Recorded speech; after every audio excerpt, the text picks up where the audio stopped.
ऐसा महागंभीर जैन का सिद्धांत सिद्ध करने वाला, वस्तु को स्वरूप को सिद्ध करने वाला ये प्रकरण का नाम परिशिष्ट है। आया समझ में दिनेश जी?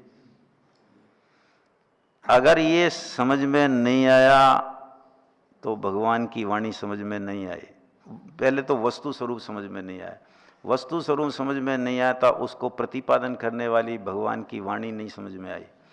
भगवान की वाणी समझ में नहीं आई तो भगवान का स्वरूप समझ में नहीं आया। भगवान का स्वरूप समझ में नहीं आया तो अपना स्वरूप समझ में नहीं आया।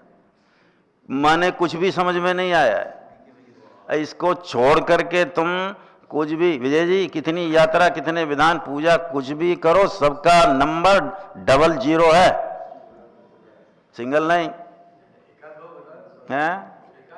सर वहां से निकल के एक इंद्रिय होगा। हाँ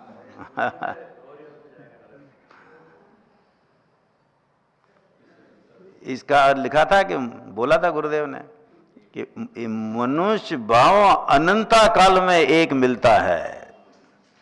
अनंत काल में निकलने पर एक मनुष्य भाव मिलता, कितना कीमती है। असंख्य भाव,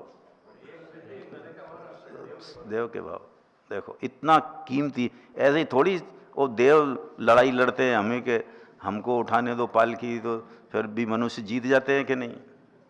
क्यों कि फिर वो कह देता है आखिरी में सौदर में, भाई बात तो आपकी वाजिबी है कि नहीं? आपका ही अधिकार है, हम तो चौथे गुण स्थान से ऊपर जा ही नहीं सकते।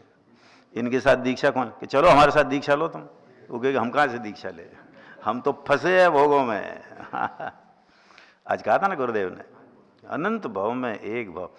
पर ये समझना कि ये भव खोना अनंत भव खोना नहीं है, अनंत भव खोना है। क्योंकि जरूरी नहीं है कि अनंत भव बाद मनुष्य पर्याय मिले और ये तुमको बात मिल जाए सुनने, ये कान में पड़ जाए, ये बात की कोई गारंटी है?